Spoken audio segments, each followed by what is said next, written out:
Assalamualaikum warahmatullahi wabarakatuh.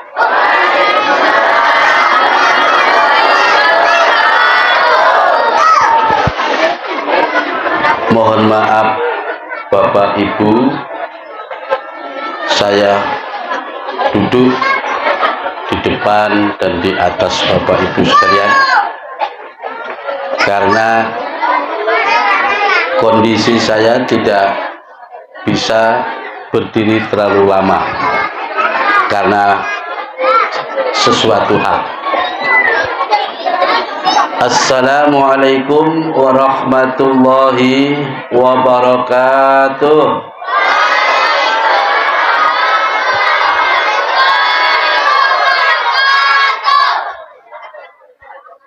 Bismillahirrahmanirrahim. Alhamdulillahilladzi asra bi'abdihi laylan minal masjidil haram ilal masjidil aqsa alladzi barakna hawlahu liyuriyahu bil ayatina innahu huwas sami'ul basir. Allahumma salli ala sayyidina Muhammadin adada man shalla alaihi wa salli ala sayyidina Muhammadin adada man lam yusalli alaihi wa salli ala sayyidina Muhammadin kama amartana an nusalli alaihi wa salli ala sayyidina Muhammadin kama tuhibbu an yusalli alaihi wa salli ala sayyidina Muhammadin kama huwa ahluh. Allahumma salli ala sayyidina Muhammadin al-fatih lima ughliqa wan nasiril haqqi bil haqq wal hadi ila siratil mustaqim. Amma ba'd. Hadratal muharamin wal muhtaramin, ulama'ana wa qurama'ana, para ulama, para habaib, para sesepuh, sahabini sepuh, para asatidah, seluruh jajaran pemerintahan desa Rantau Makmur yang hadir, yang dimuliakan Allah, Bapak Ibu kaum muslimin muslimat, hadirin hadirat yang berbahagia dan yang dirahmati Allah Subhanahu wa taala. Malam ini adalah malam yang luar biasa, di mana Allah izinkan kita untuk berkumpul di tempat yang mulia ini, khususnya di masjid musola lagi, Musola An-Nur. Ibu-ibu kelihatan membludak semangat sekali, membuat saya menjadi agak canggung. Ibu-ibu cantik-cantik,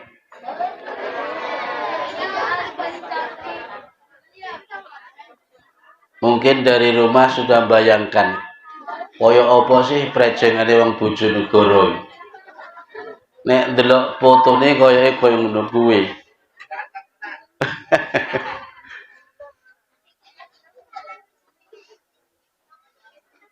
Malam ini Allah kumpulkan kita guna kita mendapatkan rahmatnya. Karena di malam ini kita memperingati hari dan peristiwa yang besar yang pernah dialami oleh junjungan kita Nabiullah Muhammad sallallahu alaihi wasallam. Kalau lihat temanya sih mantap sekali.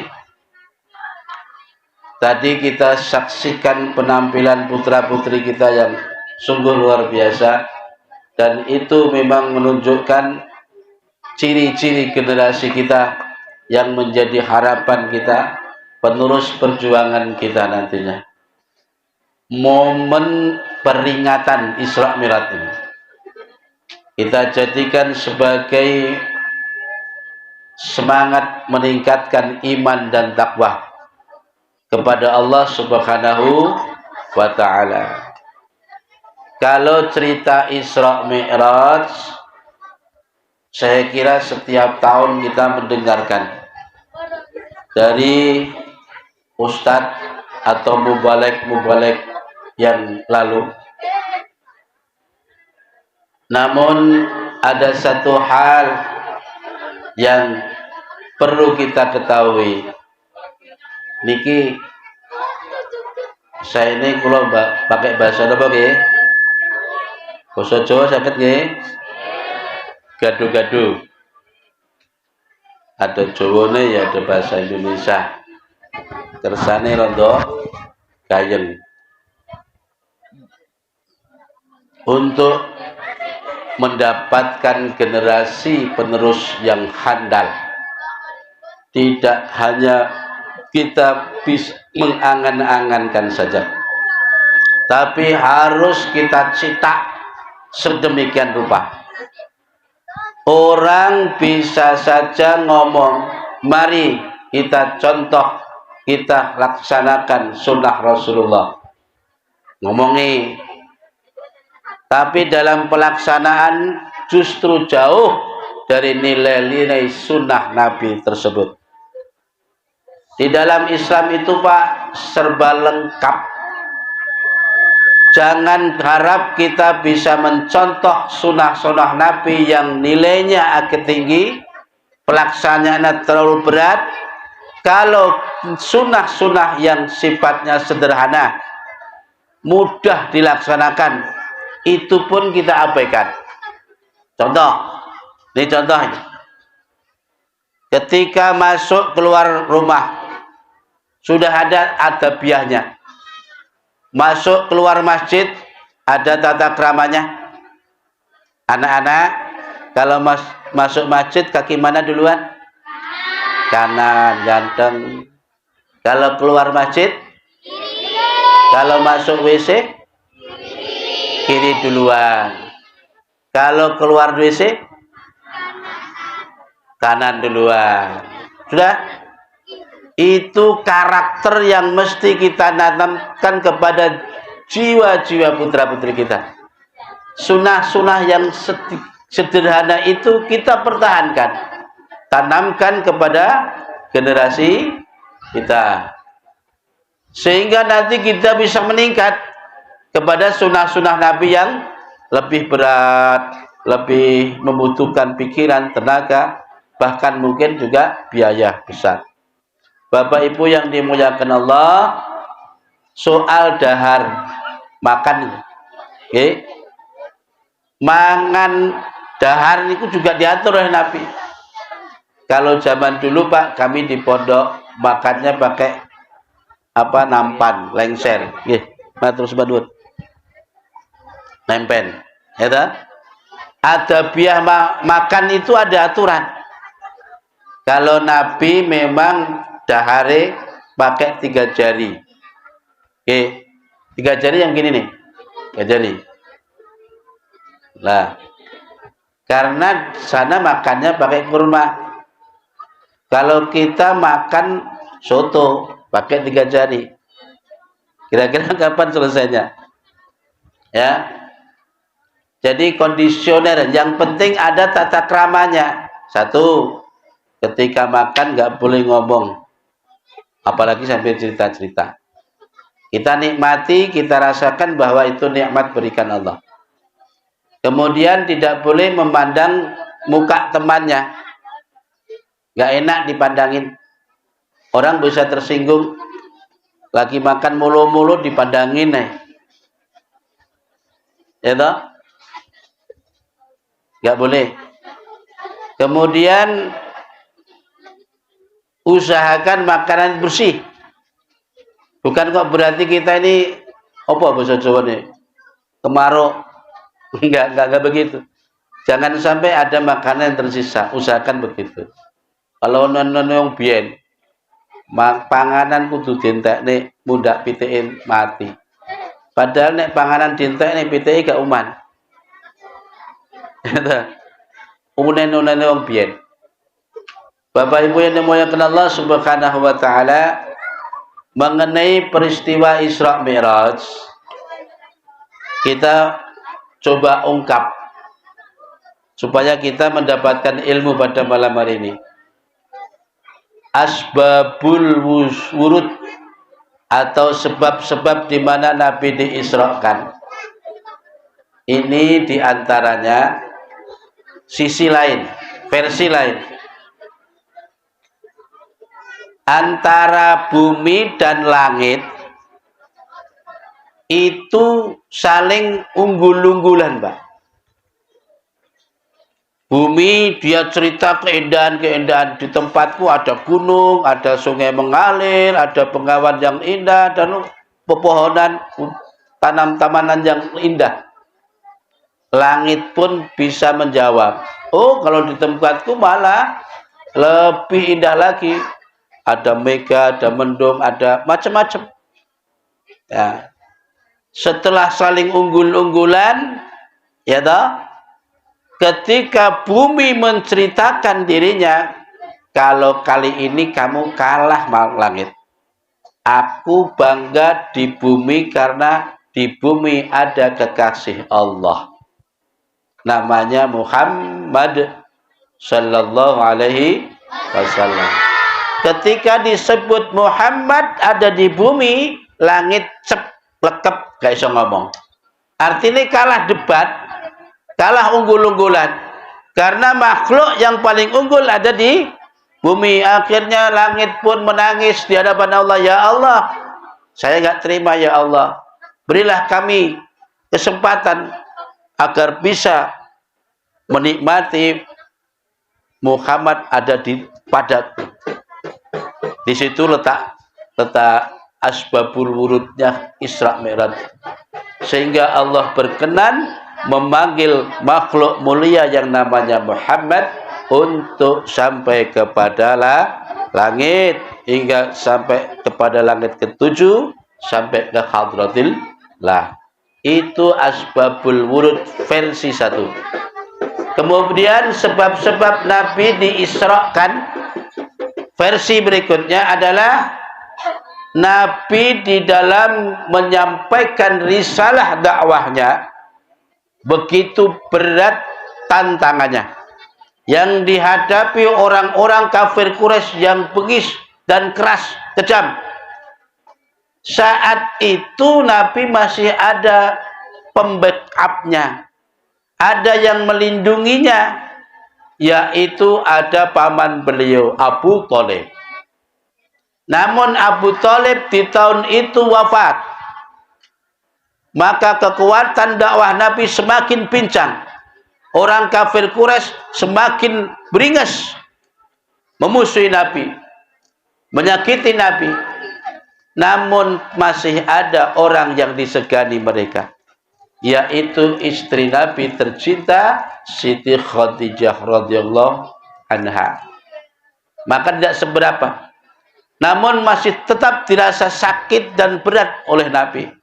Di tahun yang sama, hanya jarak beberapa bulan, Siti Khadijah meninggal pula, wafat.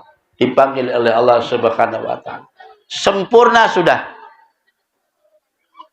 Penderitaan, kesakitan, berat rasanya menyampaikan dakwah. Akhirnya orang kafir Quraisy semakin menjadi-jadi menghalangi Rasul. Kisah yang paling ringan saja dalam derita nistapa yang dirasakan oleh Rasul adalah ketika Nabi jalan-jalan, Pak, jalan-jalan menuju masjid. Orang yang paling bodoh, orang yang paling, ya anggap aja orang yang paling gak dihormati, berani menggoda Nabi sampai menghamburkan debu di kepala beliau. Kira-kira apa jawab tindakan Nabi selanjutnya? Nabi hanya berdoa kepada Allah, Allahumma hdi qaumi fa innahum la ya'lamun. Ya Allah, berilah petunjuk umatku karena sesungguhnya mereka tidak mengetahui.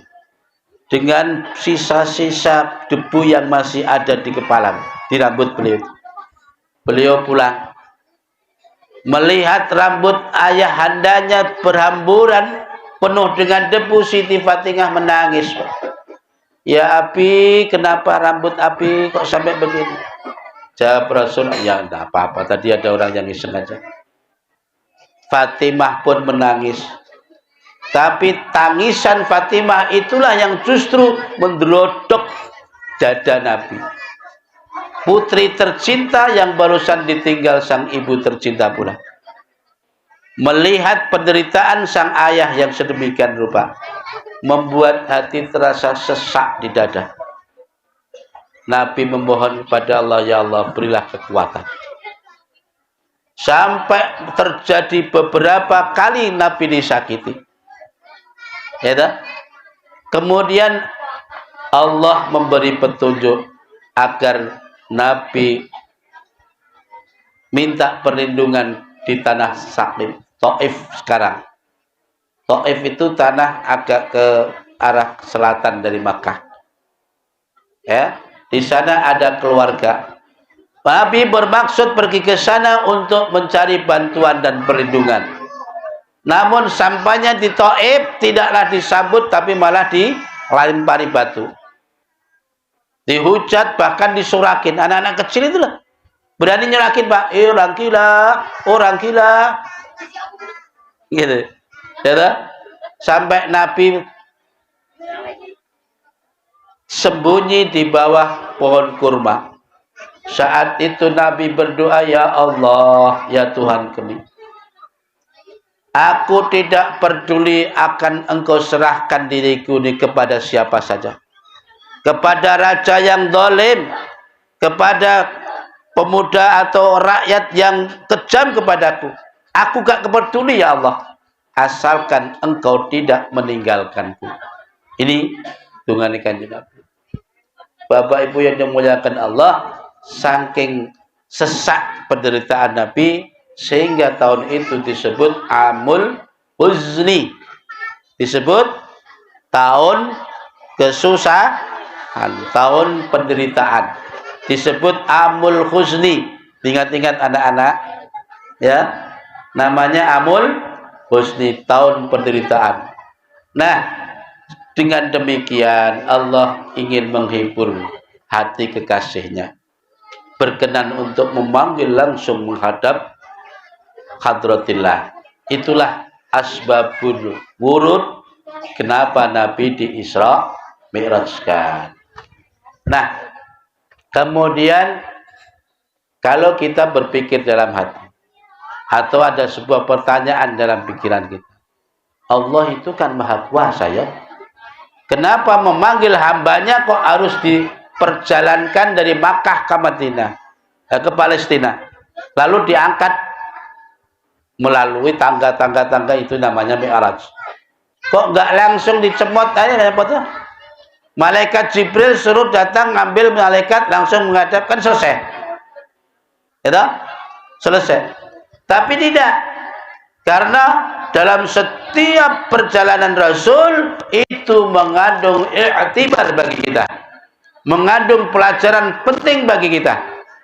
Contoh, mulai dari awal di mana Nabi didatangi malaikat Jibril dan malaikat Mika. Tadi kan diterangkan dalam puisi anak-anak tadi, ditemani malaikat Mikail datang kepada Nabi sambil membawa bokor, wadah air untuk membasuh jiwa Nabi, membasuh hati Nabi. Padahal hati Nabi itu sudah bersih, Pak, Bu. Orang paling bersih hatinya itu ya Nabi. Ya toh? Ewa semono, apa bahasa ewa semono? Ketika mau menghadap Allah, dibersihkan dulu. Malaikat Jibril membelah dada Nabi. Ini jangan ditiru. Mudah ditiru. Sing bedah malaikat.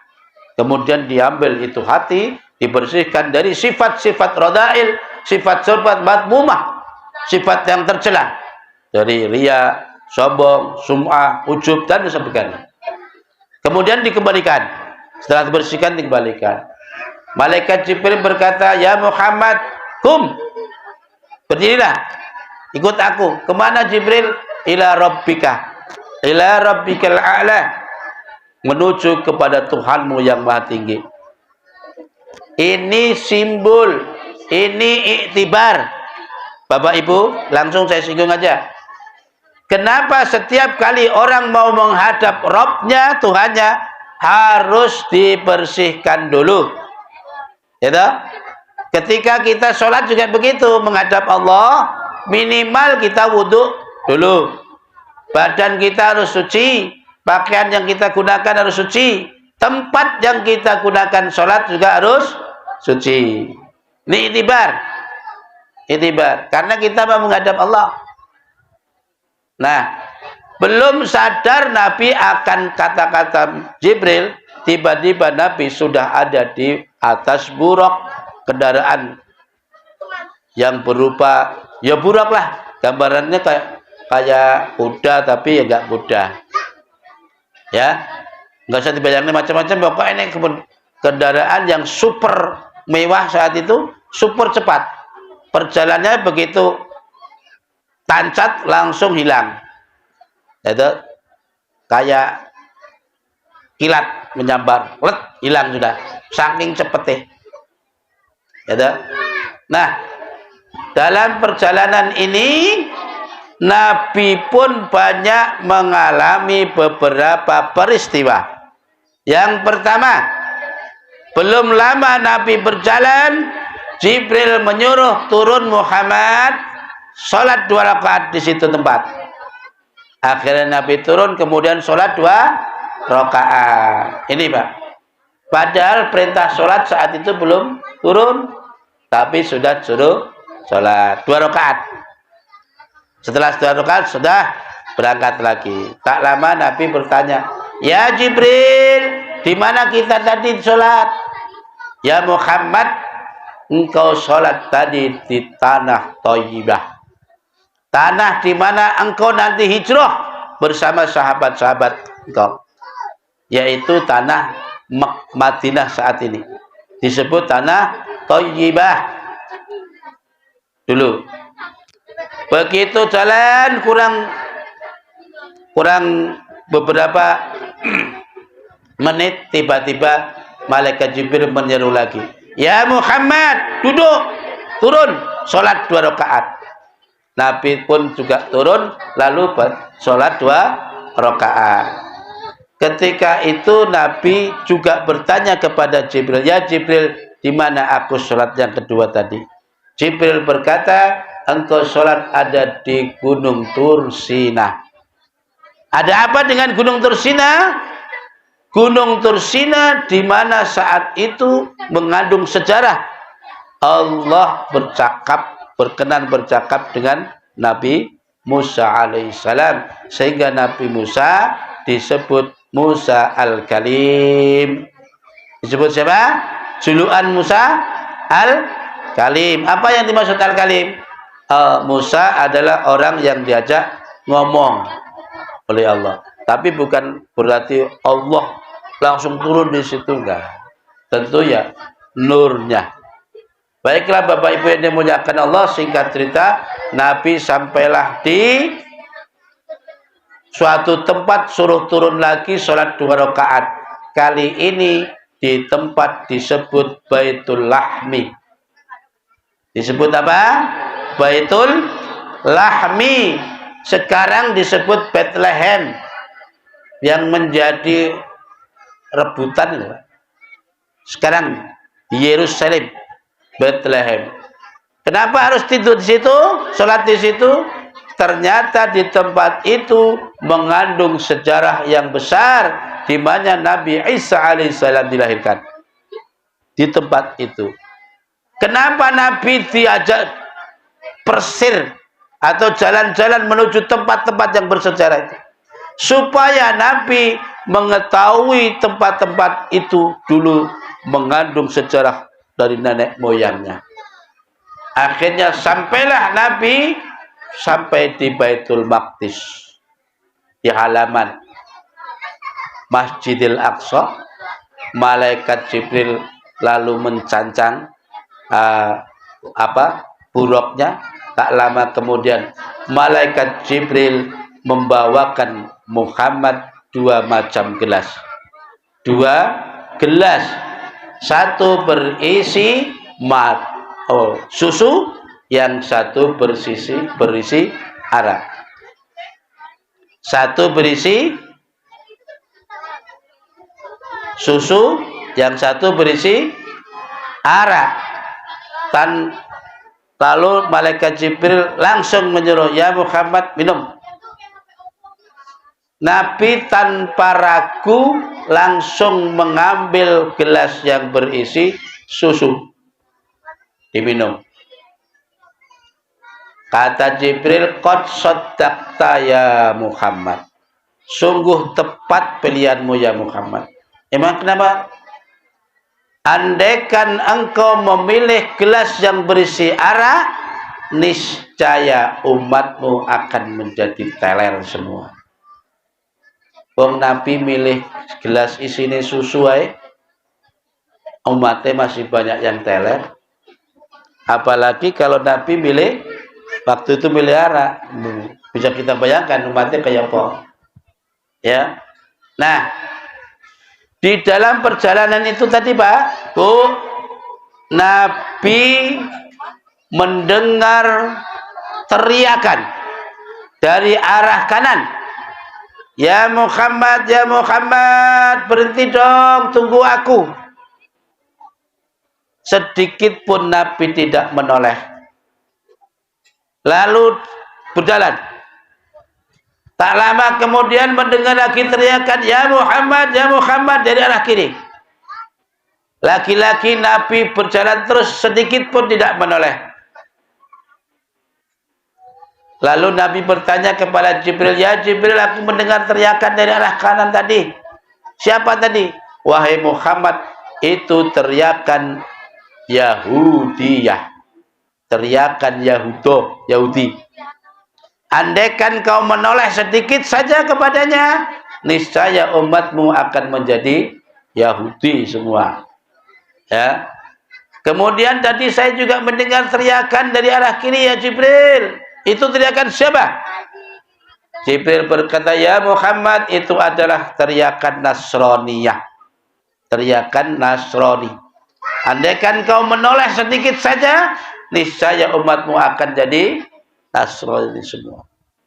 Tak lama kemudian Pak Bu, Nabi ternyata dihadang oleh orang perempuan yang rambutnya terurai dengan berdandanan yang sedemikian molek, bakhenol, namun menghadang secara membelakangi. Secara membelakangi. Sudah menghadang tapi membelakangi. Awalnya teriak-teriak, Muhammad, tunggu dong aku. Tiba-tiba ada di depan, tapi membelakangi. Nabi bertanya, ya Jibril, ini siapa lagi, Jibril? Muhammad, itulah gambaran dunia. Gambaran dunia. Dunia itu Pak, seakan-akan memanggil kita. Tapi begitu kita kejar, dia lari. Ya seperti perempuan ini tadi. Kelihatannya semok, bakhenol, menggoda. Dandanannya sedemikian rupa. Ternyata begitu perempuan itu noleh di hadapan Rasul, subhanallah, wajahnya sudah tua renta. Itu gambaran dunia. Dunia yang hari-hari kita kejar itu loh Pak. Seperti itu sudah. Artinya, meskipun kita kejar setengah mati itu dunia, tidak akan bisa memuaskan. Karena gambarannya kayak uang tuwek. Itu. Baik Bapak Ibu yang dimuliakan Allah Subhanahu wa taala, seluruh perjalanan Isra, kalau saya artikan Isra itu lugatan, bahasa lugote itu perjalanan malam, di waktu malam, berjalan di waktu malam. Kalau ada anak-anak muda mudi jalan-jalan di waktu malam, berarti itu Isra. Ya, kalau bapak ngetitir ning pojok mrono malam-malam arep nang kopi, oh itu berarti ya Isra, perjalanan malam hari. Nah, seluruh pengalaman yang dialami oleh Rasul dalam Isra itu mengandung simbol pelajaran bagi kita. Artinya dalam kita menuju kepada Sang Khalik Allah Subhanahu wa taala, ternyata kita tidak boleh melepaskan dan melupakan simbol-simbol tersebut. Mulai dari milih minuman tadi, karena minuman pilihannya cuma dua, Pak. Susu dan arak. Gak kayak nyanyian dulu. Kalau nyanyian dulu kan ada tuh nyanyian toh, madu di tangan kananmu, racun di tangan kiri. Terus ya, kalau madu jelas, racun jelas, ya toh. Kalau kita suruh milih mana ya? Ya milih madu dong. Tapi kalau ibu-ibu ditanya, ibu kira-kira milih madu atau milih racun? Ibu milih di madu atau di racun?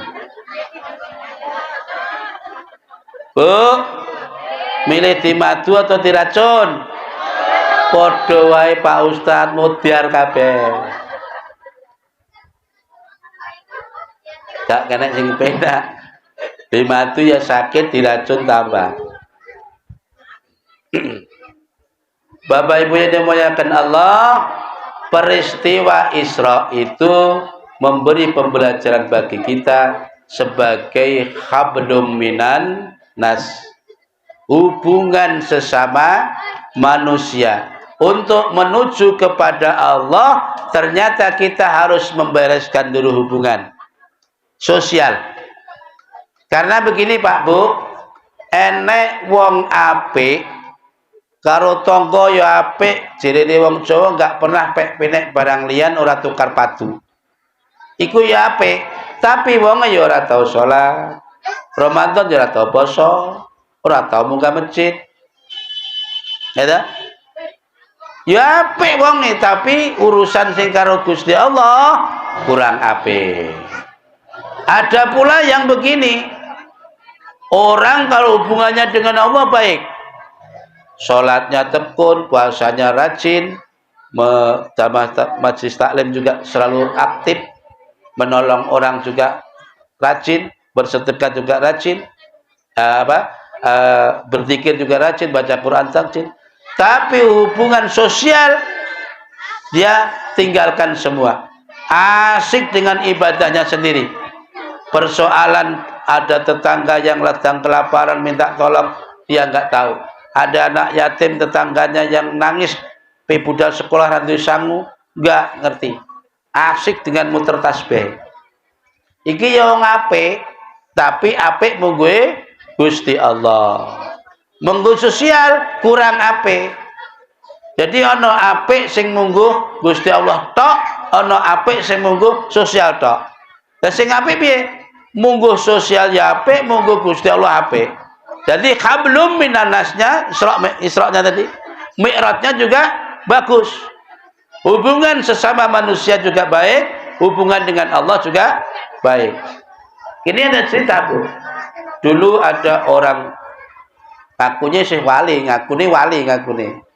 Orang juga menganggapnya begitu sih. Soalnya orang ini hari-hari kerjaannya hanya ibadah. Sholat, zikir, wirid, baca Quran, sholat, zikir, wirid, baca Quran, muter tasbih, terus siang malam begitu, nggak peduli dengan lingkungan. Kemudian Allah perintah seorang malaikat turun menemui orang ini. Untuk apa?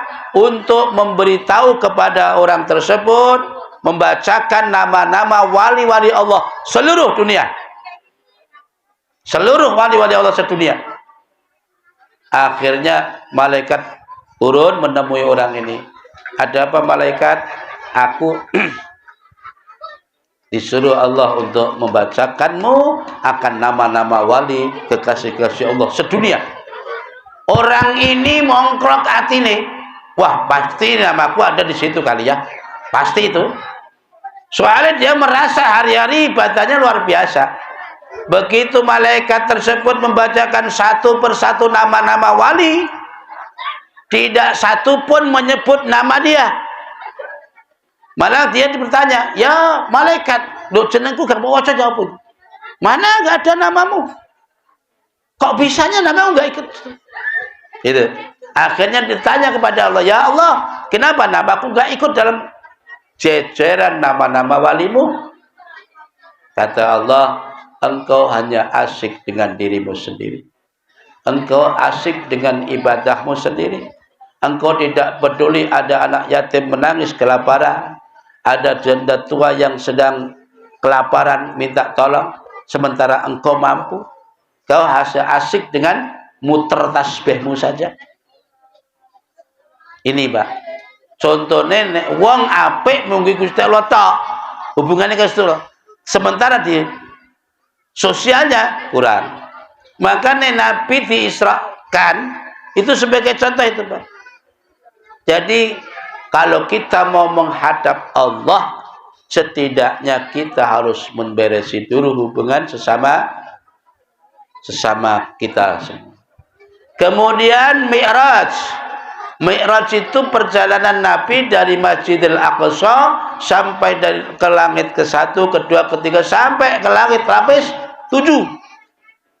Itu namanya Mi'raj. Karena Mi'raj itu munggah Pak, naik. Mi'raj itu kan tangga toh.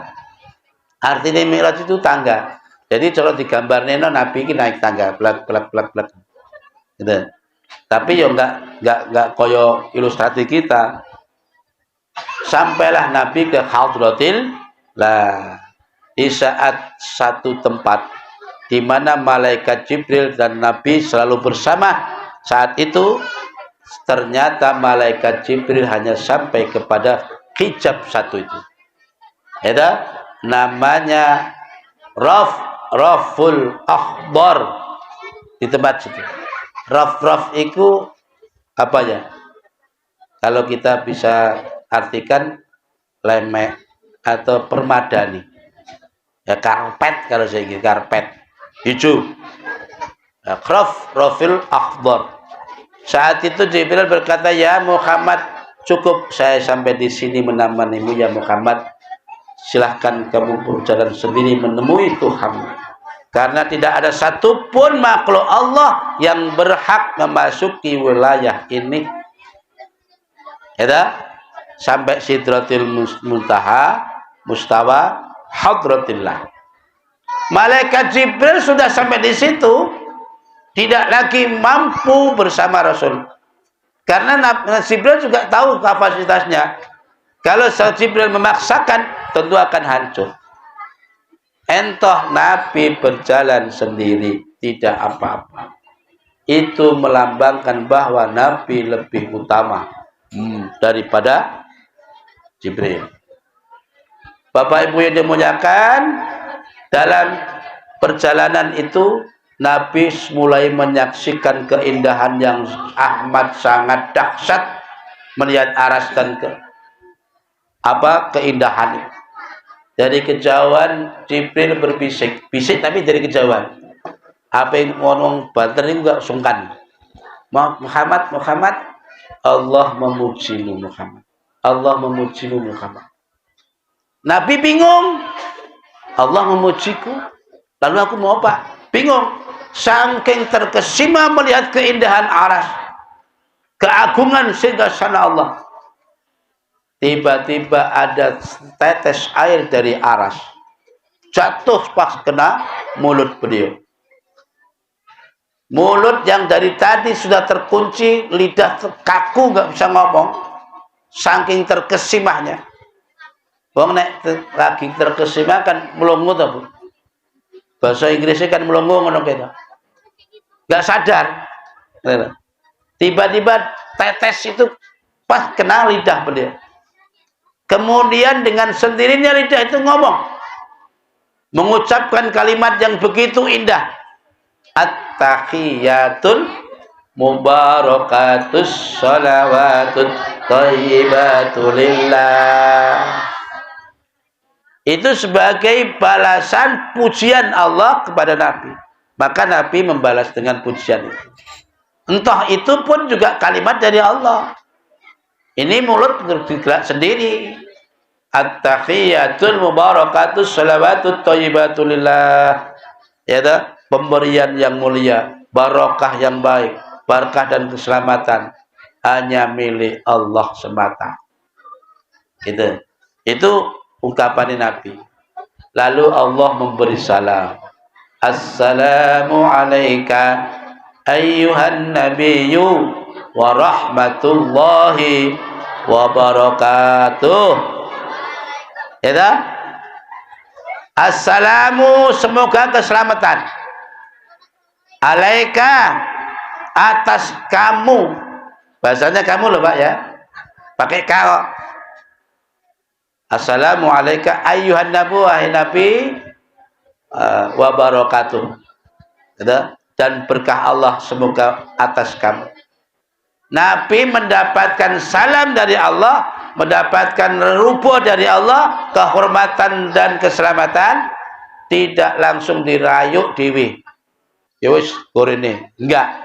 Itu bukan sifat asli Nabi. Maka Nabi pun menjawab, assalamu alaina wa ala ibadillahis shalihin.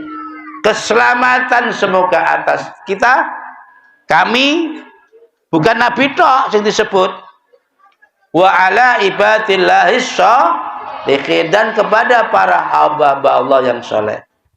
Kalimat itulah yang setiap saat kita sholat kita baca, pas tepatnya pada saat kita tasyahud.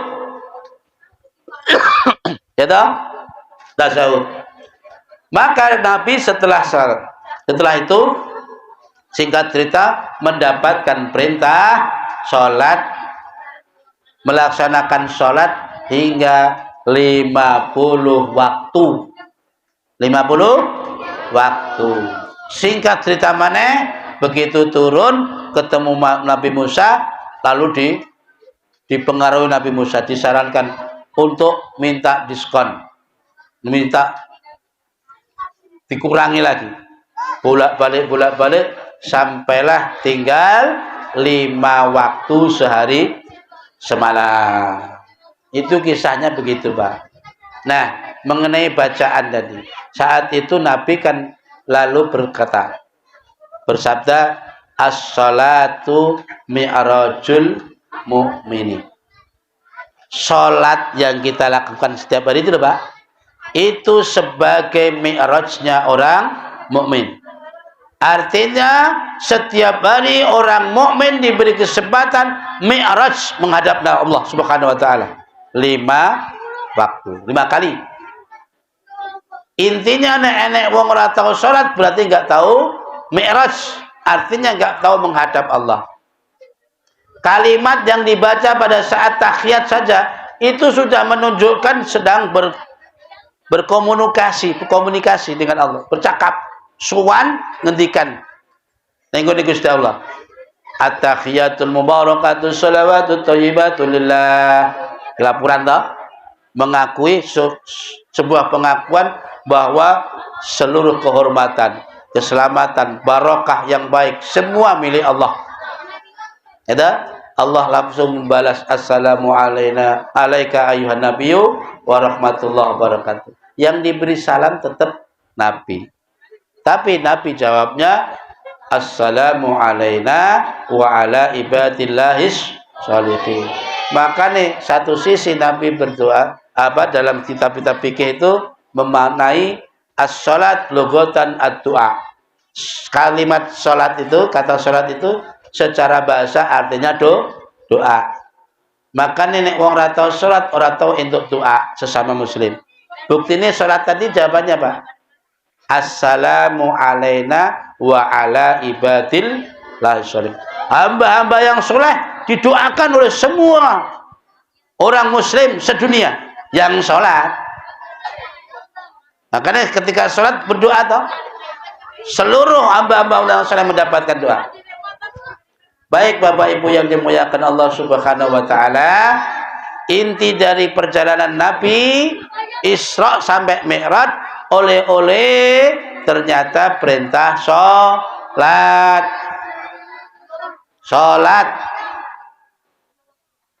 Sholat itu saking pentingnya sampai perintah sholat Allah berkenan memanggil Nabi. Kalau perintah puasa cukup malaikat Jibril suruh menyampaikan.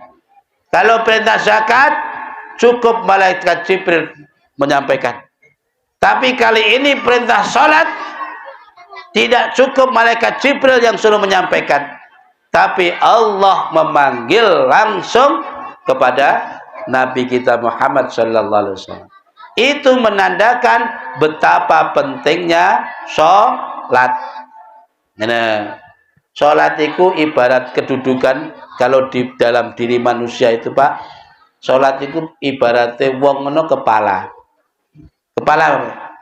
Iku si A kok ayu yo. Pasti yang disebut ayu itu mesti wajah itu kepalane. Urusan pamane tangane kok kiting, pamane melakuni kok seot nomor loro. Sing penting dipandang pertama apa? Wajahnya ayu. Oh wong kok ganteng gagah ya. Sing dipandang ganteng apa nih? Oh yo raine nggone kok kepala ta. Urusan kok tangane kiting melakune seok-seok nomor 2. Sing penting dipandang pertama rai. Benar kan? Artinya sebenarnya begitu di akhirat. Nabi bersabda awwalu ma yukhasabu alaihil abdu yaumal qiyamah as-shalah. Pertama kali yang akan dihisab Allah besok hari kiamat atas seorang hamba adalah urusan sholat. Manakala sholatnya didapati sempurna baik, maka ibadah yang lain ngikut. Tapi nek sholatnya bolong-bolong, duhur masih di pekerjaan lapangan, asar masih di perjalanan, terus maghrib masih di kendaraan Bu, bisa kecapean keturun, subuh kerinan kesiangan, lolos kabeh toh. Lah, andaikan demikian meskipun toh hajinya sudah berkali-kali, umroh wis hampir menulan, ya sedekah apik, posane apik, salate bolong, besok semuanya ikut bolong. Ingat itu. Padane wong iki lho. Masya Allah badannya keker mulus, ya, tapi mukanya blure. Ya orang nyebut itu wong blure lah. Yang pertama dilihatkan mukanya, gitu. Makanya kalau sholat, itu jangan sampai ditinggalkan. Itu mi'rajnya orang mukmin. Bapak Ibu yang dimuliakan, apalagi bagi yang sudah berkeluarga, setidaknya saling mengingatkan. Kalau pas bapaknya yang lagi capek lalu kok tidur sampai angkles hampir setengah 6 cek urung tangi, ibu segera membangunkan, Pak, bangun Pak, kesiangan nanti. Kalau subuh di masjid kok ketinggalan wisan, ayo jamaah neng omah karang. Jamaah toh, bapak tangi kalau geraya-geraya. Gitu. Maksudnya geraya-geraya cagak bertantangan arep wudu. Jamaah. Ya. Jamaah itu juga ada aturan. Gitu. Bagi laki-laki depan sebagai imam. Takbir Allahu Akbar, takbiri ora padha karo wedok lho ya. Nek wong lanang berdiri rada begagah. Nggih. Jarak antara kaki satu dan kaki satunya cukup sejengkal. Ini keterangan bisa didapat di kitab Irsyadul Ibad. Ya, jarak emang sejengkal, Pak. Kalau disebut Nabi katanya suruh rapat, yang disuruh merapatkan bukan kaki, pundak, antar pundak teman, kaki kanan kiri agar diluruskan. Kalau ini lurus, pundak ini lurus, otomatis yang lain lurus. Bukan kok kaki yang digerak-gerakkan sampai begawagah. Tapi nek wong wedok berdiri sholat gak boleh begagah. Itu nek wong lanang suruh begagah itu apa alasannya? Ya alasannya mergo kok nek terlalu rapat ya apa itu? Ono sing ganjel ngono lho maksudnya. Saiki nek apa kuwi? Nek wong wedok ya cuma begagah-gagah. Rapat. Karena nanti terlalu lebar malah kena masuk angin. Itu aturan harus dipakai. Ketika takbir Allahu Akbar, wong lanang takbir untuk mengangkat, diangkat kaki. Nah, wong wedok nggak boleh, harus begini. Allah. Yang penting jarak tangan ini, telapak tangan sejajar dengan pundak. Usahakan jempol tangan ini seakan-akan sejajar dengan ini. Apa nih? Daun telinga yang bawah. Ini. Ada orang yang takbirnya begini, pas dada begini. Ada yang begini. Ada yang panjang. Tinggi. Terserah saja bagaimanapun, yang penting kita tetap yang diajarkan guru-guru kita, gitu. Itu sholat. Dan sholat itu menghadap Allah. Jadi jangan kira. Bapak Ibu yang dimuliakan Allah Subhanahu wa taala, dalam perjalanan Mi'raj tidak sampai di situ. Nabi diajak jalan-jalan oleh malaikat Jibril. Karena dalam ayatnya tadi disebutkan toh, linuriyahu min ayatina, agar kami perlihatkan kepadanya akan keagungan, ayat tanda-tanda keagunganku, tanda-tanda kebesaranku.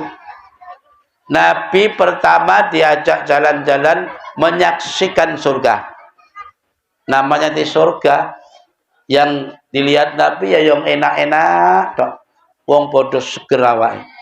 Bersih-bersih, yang lakinya ganteng-ganteng, gagah-gagah. Yang perempuannya juga cantik-cantik, bersih-bersih. Tanyanya subur. Pokoknya taman-taman serba indah. Sampai Nabi itu menyaksikan, Pak. Ada orang kampung situ pas nanem padi lah. Di saat itu dia nanem, saat itu panen. Begitu dipanen, belakang sudah tumbuh lagi, panen lagi. Begitu dipanen, belakangnya sudah tumbuh lagi, panen lagi. Begitu terus duduk di situ gak ada habisnya. Saking subure, Nabi bertanya kepada malaikat, ya Jibril, kok begini nih? Ini perbuatan orang yang dulunya gimana? Ini Muhammad sebuah gambaran bagi umatmu yang dulu ketika di dunia dia suka bersedekah. Termasuk sedekah jariyah, bangun masjid, nyumbang musola, madrasah, nyangoni bocah nang pesantren, utawa titip Al-Qur'an ben dienggo ngajian arek. Itu jariyah namanya.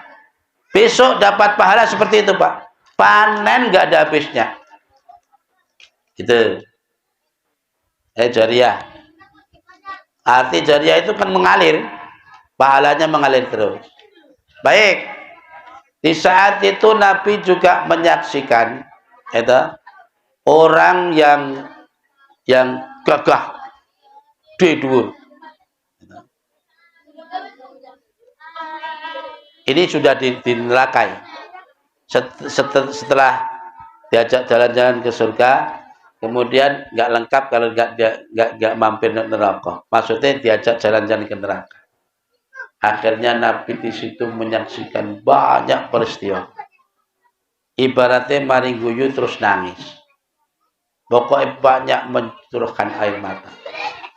Pertama Nabi menyaksikan di neraka ini Pak, di neraka. Nabi menyaksikan ada orang yang kepalanya dihantemi sendiri. Nek kroso gatel kok enggak segitu-gitu amat. Umpama ndaseki kok pening kok enggak begitu-gitu amat. Ini hari-hari kepalanya dikepruki dhewe. Wis bercucuran darah keluar, utek bareng keluar, masih saja dikepruki. Nanti begitu sembuh, begitu lagi. Begitu sembuh, kepruki lagi. Begitu seterusnya. Nabi bertanya kepada Jibril, "Ya Jibril, ini siksaan orang apa?" Malaikat Jibril menjawab, "Ya Muhammad, itulah gambaran siksaan umatmu." Ya umat-umat terdahulu juga sih. Yang kepalanya serasa berat pada saat melaksanakan sholat. Ketika mendengar adzan, rasanya berat mau melaksanakan sholat. Jadi besok kepalanya dikepruki dhewe.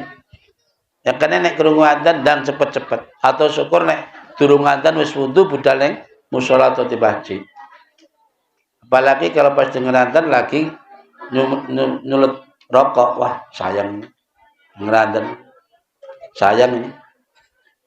Bagi orang seperti ini, mohon maaf betul. Nek enek wong krungu adzan gak dan segera. Ini kabeh kenaan lho. Bahkan saya sendiri kadang kala begitu. Nek enek wong krungu adzan gak segera beranjak, masih asik dengan kondisi di situ. Itu kata Nabi, itulah Yahudi ini, Nasrani ini umatku.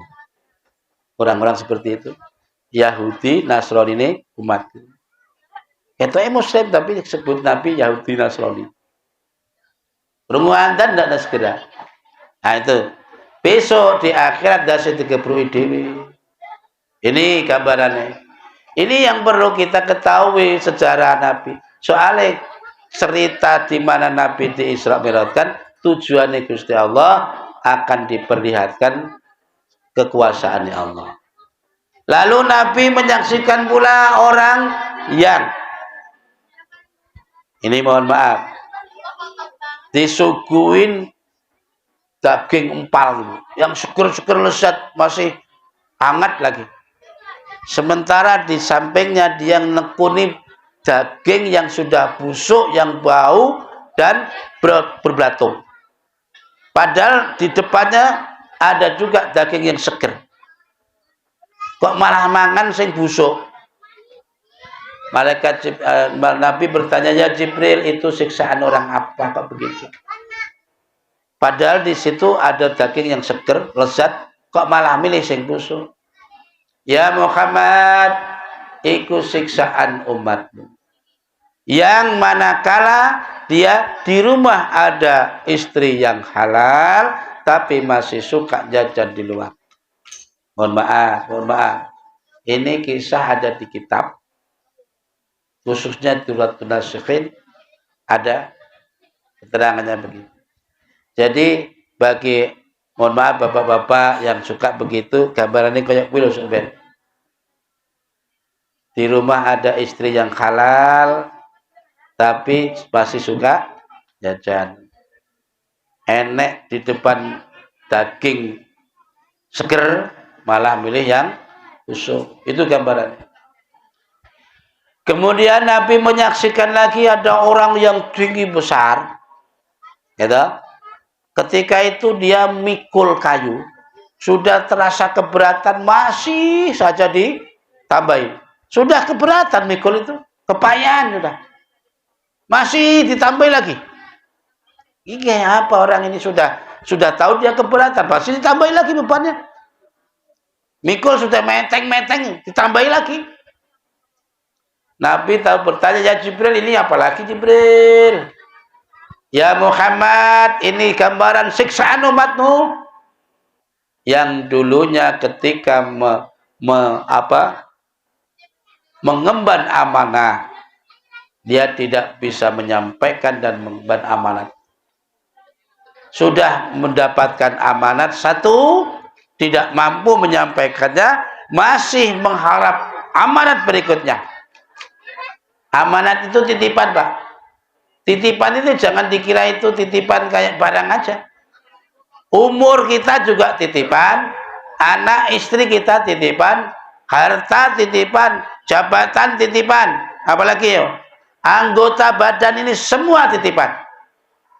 Jika itu tidak kita jaga dan kita laksanakan sesuai kehendak yang titip, itu namanya khianat, tidak menepati amanah. Gambarannya sebenarnya, ya tak? Wis mikul apot cek ditambah mana, dan itu gak ada habisnya, sampai kapanpun gak ada habisnya, gak ada selesainya, ya tak? Nah, kadang orang sudah mendapatkan jabatan ketua RT, oh ditawani neh cek gelem maneh ketua maneh, mbok ketua kelompok, mbok ketua apa, oh ditakoni maneh gelem cek gelem maneh jadi ketua maneh, ketua organisasi ini kan ditawani mana, cek gelem mana, ya, tapi semuanya tidak bisa dilaksanakan dengan baik. Itu gambarannya nanti siksaan. Bapak Ibu yang dimuliakan Allah Subhanahu Wa Taala, yang sifatnya umum seperti itu. Lalu Nabi berkata, pernah Sayyidina Ali dan Sayyidina Fatimah menghadap beliau. Sayyidina Ali tutup pintu, assalamualaikum, waalaikumsalam. Begitu masuk pintu, mendapati Rasulullah menangis terseduh-seduh. Sayyidina Ali lalu duduk bersama Sayyidina Umar, Siti Fatimah duduk, ya. Lalu bertanya, ya Rasulullah, ma yubkika, apa yang menyebabkan kamu menangis sedemikian rupa ya Rasul? Rasul lalu suruh mereka duduk tenang. Gini, Ali, Fatimah, dengarkan Abah mau bercerita. Di saat Abah diajak jalan-jalan ke neraka oleh Jibril, banyak sekali jenis-jenis siksaan yang Abah saksikan. Dan yang lebih menyedihkan lagi, banyak dari siksaan itu adalah siksaannya kaum perempuan. Wong wadon sing akeh. Mulai dari ada perempuan yang digantung pakai rambut, ada perempuan yang digantung pakai lidah, sementara di bawah dipanggang api neraka. Ada yang digantung pakai ini buah dada ini, ada sampai digantung digelenggu dengan kaki tangannya. Nabi sampai menangis cerita itu, bersedih-sedih. Mendengarkan cerita yang sedemikian ngerinya, Fatimah pun menjerit, bertanya, ya Abah, sebetulnya apa yang mereka lakukan? Apa yang mereka perbuat di dunia? Nabi menceritakan satu persatu, Pak Bu. Pertama, adapun perempuan yang digantung pakai rambutnya, kemudian di bawah dipanggang seperti sate, sehingga umup itu utai, adalah perempuan yang suka membuka rambutnya. Rambut itu aurat, Pak Bu, khususnya ibu-ibu. Kalau ini dibiarkan dipandang oleh laki-laki lain, akhirnya menimbulkan fitnah besar, maka itu nanti akan jadi siksaan. Satu. Yang kedua, adapun perempuan yang dibelenggu, ditaleni, kemudian digantung pakai lidah. Loh, lidah kok sak mene kok iso belenggu, Ben? Ya enggak tahu urusan Gusti Allah. Dibelenggu badannya, pakai lidahnya julur, kemudian panggang. Itu siksaan apa ya Abah? Nabi menjawab, itu siksaan perempuan yang suka menyakiti hati suaminya pakai ucapannya. Pokoknya ucap iku ning wong lanang sak geleme dhewe. Ya. Makane aja sampai wong wadon nguneni wong lanang sing melebihi kapasitas. Sampai ada keterangan Pak dalam kitab itu juga diterangkan, barang siapa perempuan ini termasuk mengucapkan kepada suaminya, Pak, aku ki kok ora tau weruh sampean iki berbuat baik. Gak tau weruh sampean niku duwe apik. Nek enek wong wadon muni ngono ning wong lanang 70 tahun amalnya habis lenyap. Subhanallah. Ini Nabi bersabda gitu. Terangannya gitu. Makanya lidah ini kecil barangnya tapi besar akibatnya. Terutama nek sampai nyakiti wong lanang pakai kata-kata.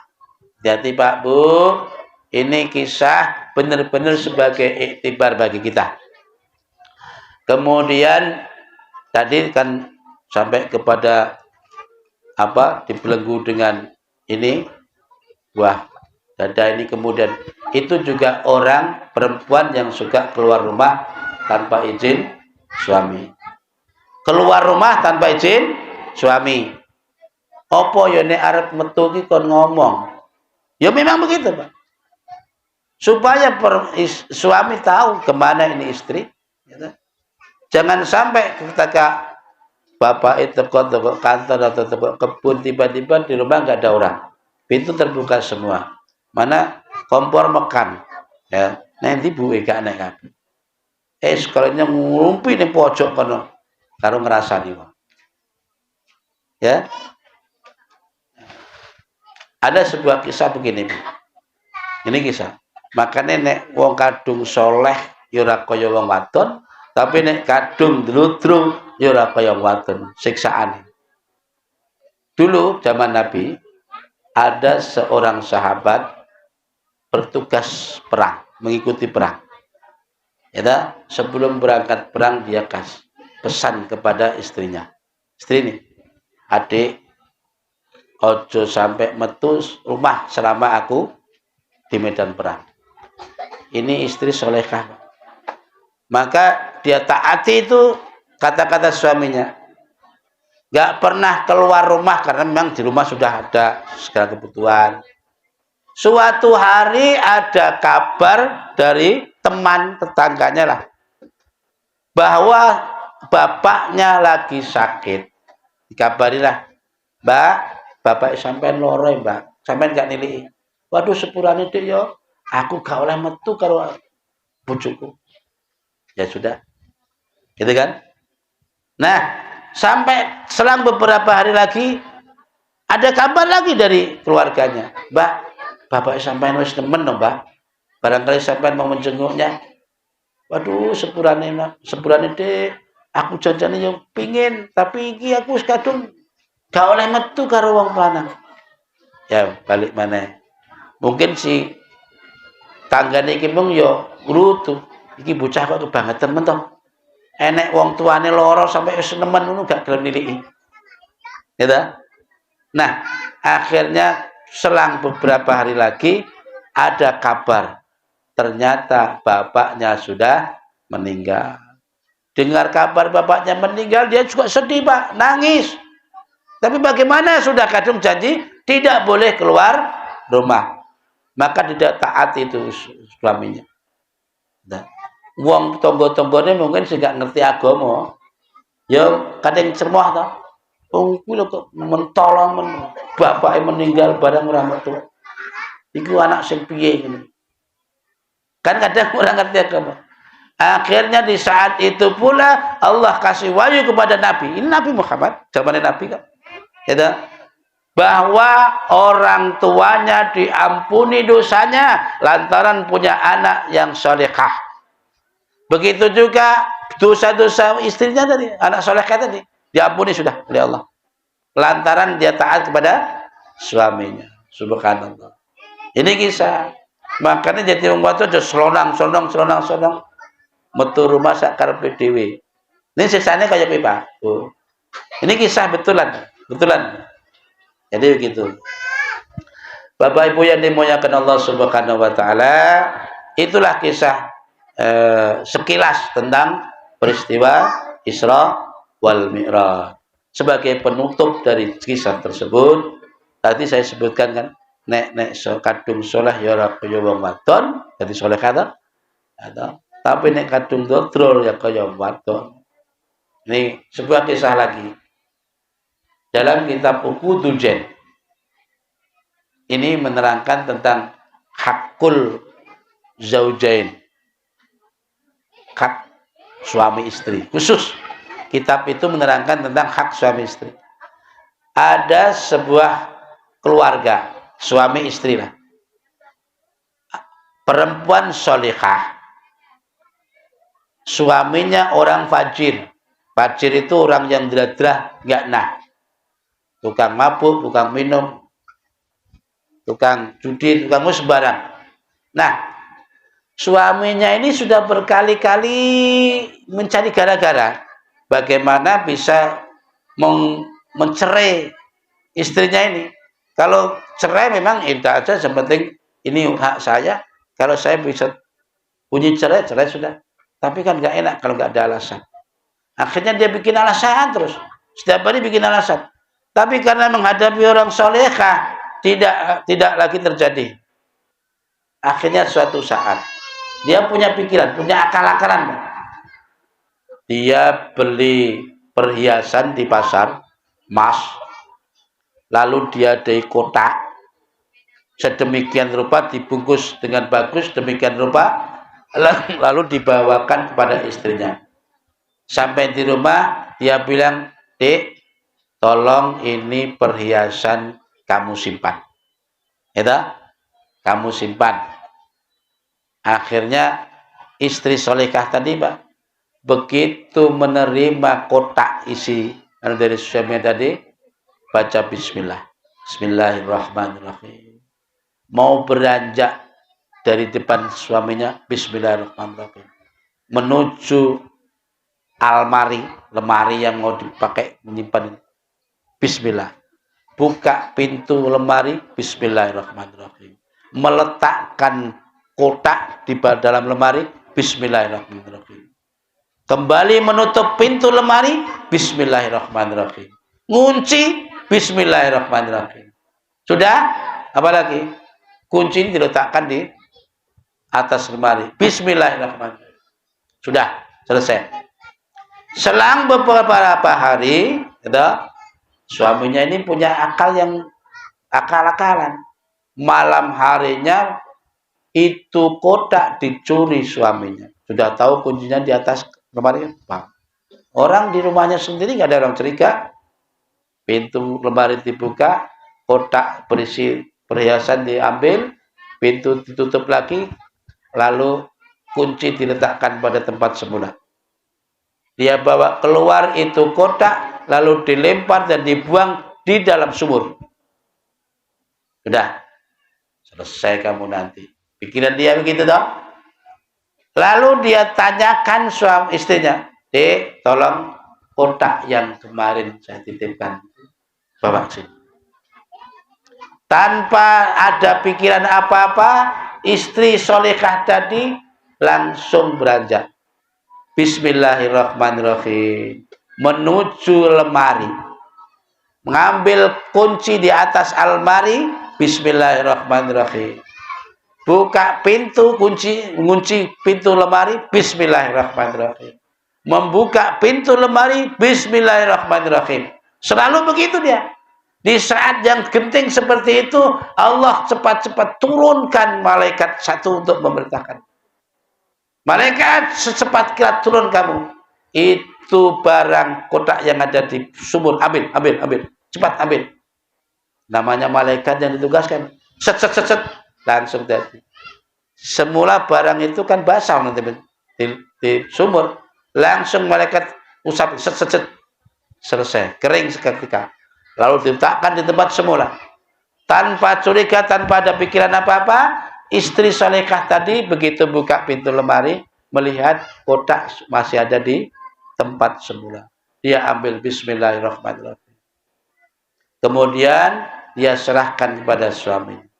Begitu kagetnya sang suami, terheran-heran. Duh, kok bisanya? Ini kotak kan sudah saya buang. Kok masih ada begitu? Dia menerima itu sambil terheran-heran. Akhirnya dengan akal bulusnya itu dia terang-terangan menceritakan begini-begini. Nah, dengan kelakuan istri solehah yang demikian rupa, sehingga dia juga sadar itu menghadapi istri yang solehah. Ini bisa kita tiru, Pak, Bu. Ketika kita mau melakukan apa saja, lakukan dengan bacaan Bismillah. Insya Allah maksud jahat siapa saja pasti akan digagalkan oleh Allah Subhanahu Wa Taala. Bapak Ibu yang dimuliakan Allah Subhanahu Wa Taala, mungkin kiranya hanya itu yang bisa saya sampaikan sekilas tentang peristiwa Isra Mi'raj. Setiap hari, setiap tahun kita melaksanakannya. Mungkin tidak jauh dari kata memuaskan apa yang saya sampaikan. Namun itulah kemampuan saya dalam menyampaikan pengajian pada malam hari ini. Semoga Allah Subhanahu Wa Taala senantiasa memberkahi kita, memberikan kita, membimbing kita menuju jalan yang diridhoinya. Selama kita bisa belajar untuk meridhoi qadar dan qadanya, agar kita mendapatkan ridhonya, kita belajar ridho terhadap keputusan Allah, entah itu keputusan yang menyenangkan maupun keputusan yang tidak menyenangkan. Semuanya ada solusinya. Ketika kita menerima sesuatu yang menyenangkan, bunyi alhamdulillah. Ketika menerima sesuatu yang tidak menyenangkan, la haula wala quwata illa billah. Nah, itu seperti itu, Pak. Karena itu sebagai ucapan malaikat di langit. Bismillahirrahmanirrahim. Subhanallah, alhamdulillah, wala ilaha illallah, wallahu akbar. Itu malaikat zikirnya di sana begitu. Dan itu dihadiahkan oleh kepada umat Muhammad. Setiap satu kali kita mengucapkan itu, maka kita akan mendapatkan pahala sebanyak malaikat yang baca di sana. Ya, sebagainya sholat itu, sholat begitu, Pak. Ini belum ceritakan tadi ya. Sholat juga begitu. Sholat itu, Pak, Allah menciptakan langit di sana sampai 7 lapis, toh. Setiap lapis itu ada penduduk, dipenuhi dengan malaikat-malaikat. Ya, ibadahnya malaikat itu macam-macam. Sholatnya malaikat tidak seperti kita, Pak. Ada yang sholatnya berdiri saja, ada yang sholatnya rukuk saja, ada yang sholatnya sujud saja, ada yang sholatnya duduk saja. Begitu terus. Nah, semua itu dilakukan itu karena perintah Allah. Taat. Di mana? Kalau malaikat yang penjaga surga Aliyin, penjaga aras, dia hanya bertasbih, bertakbir, istighfar, tidak ada hentinya memohonkan ampun kepada umat Muhammad. Nah, seluruh jenis dan bentuk ibadah-ibadah malaikat di langit itu dikumpulkan jadi satu, diberikan kepada umat Muhammad.